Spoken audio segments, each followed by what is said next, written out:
Қайырлы күн достар, бүгінгі видеомыз құлпынайдың пайдалы қасиеттері мен кері әсеріне арналмақ.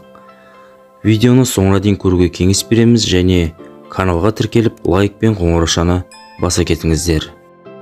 Ең алдымен осы жерде баршаға әйгілі жидектің атының өзі қате екенін оқырманға ескертеміз. Шын мәнінде құлпынай деп Батыс Еуропада шағын көлемде өте сирек өсірілетін жидектерді атайды. Нағыз құлпынайдың мұндай көп сорты жоқ, және ол біз ойлағандай жемісті, әрі дәмді емес. Біз тұтынатын құлпынай бұл бүлдіргеннің мәдени түрі. Бұл кішігірім жидектер жазда орман сәнін келтіреді. Бүгінгі таңда құлпынай өсірушілер ұзақ сұрыптау нәтижесінде дәмі мен құнарлығы жоғары жидектер сортын жерсіндіріп отыр. Олар орманда өсетін жидектерден химиялық құрамы бойынша аса үлкен айырмашылық жасамайды. Дегенмен біздің ұғымымызға құлпынай атауы сіңісіп үлгерді. Сол себепті біз бұл шынайы бақта өсетін бүлдіргенді осылай атап, оның пайдалы қасиеттеріне тоқталамыз. Ал оның пайдасы орасан. Мысалы, бұл бірден-бір диеталық жидектердің бірі. Құлпынайдың тағамдық және калориялық құндылығы. Сонымен құлпынайдың химиялық құрамы өте аз калориядан тұрады. Тіпті басқа калориямен және судағы жидектермен салыстырғанда құлпынайдағы калория мөлшері 100 граммға 37 килокалория ғана.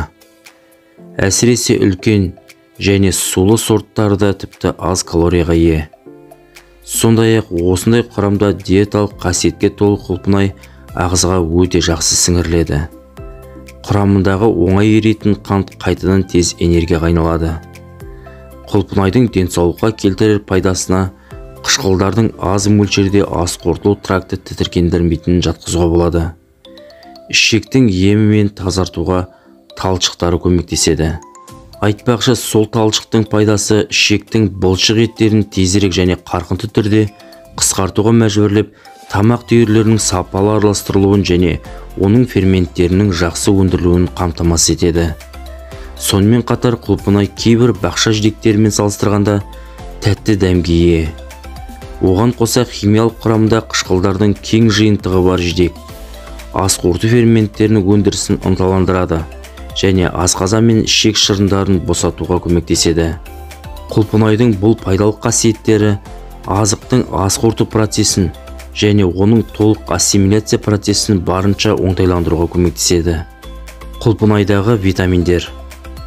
Пайдалы қасиеттері өте бай құлпынай құрамындағы витаминдер қарақат жемісіндегі витаминдерден асып түседі. Егер сіз жарты килограмм құлпынай немесе лимонның қайсысын жеу жеңілірек екенін ойласаңыз, онда жидек үлкен артықшылыққа ие болады. Құлпынай құрамында қандай витаминдер бар? Оның химиялық құрамы аскорбин қышқылына және А витаминіне бай. Құлпынайдағы бұл витаминдер иммундық мәртебесін көтеру және иммундық жүйенің жасушаларын белсендендіру қасиетіне ие. Құлпынайдағы А дәрумені сонымен қатар көру органдары үшін аса қажетті зат. Дәл оның қасиеттері көздің қалыпты қабылдауын қамтамасыз етеді, әсіресе түнде. Ағза энергиясын және материалды алмасудың көптеген реакцияларын жүргізеді және майларды, қанттарды бөлу процестеріне және жаңа тіндердің пайда болуына қажет. Құлпынайдағы пайдалы заттар. Құлпынайдың тағы бір құрамасы көптеген эфир майларымен, минералды компоненттерімен құнды. Құлпынайдағы бұл пайдалы заттар өзінің танымал емдік қасиеттерін тудырады. Асқазан шек жолдарының қалыпты жұмысын, жүрек бұлшықеттерін қолдауды және шлактардан, холестериндерден қан тамырларын тазартуға көмектеседі. Буындарға арналған құлпынай не үшін пайдалы? Құрамына кіретін фосфор мен кальций сүйек пен шеміршек тінінің қалыпты қалыптасуына, жарақаттардың емделуіне ықпал етеді. Ал қышқылдар мен кейбір биологиялық белсенді заттар тұздарды алу және ертудің емдік қасиеттеріне ие. Сондықтан пайдалы қасиеттері бар жидектерді буынның ұстамалы аурулары мен артрит кезінде пайдалануға ұсынылады.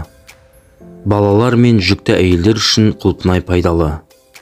Құрамындағы тағы бір маңызды компоненті фолий қышқылы. Ол денедегі көптеген реакциялардың толық ағыны үшін аса қажет. Ол сондай-ақ қалыпты ұрық дамуының маңызды стимулятор ретінде болашақ ананы жүктілік кезінде қорғайды, ал баланың патологиялық дамудың ауытқуларынан сақтайды. Құлпынайдың пайдасы мен зияны. Өте сирек жағдайларда пайдаланған кезде организмнің осы жидекке ерекше реакциясы болуы мүмкін.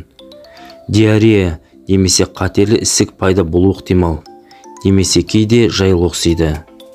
Бірақ әдетте бақша тұтынушылары осы жидектердің олардың ағзаларына кері әсері бар екендігінен хабардар болады.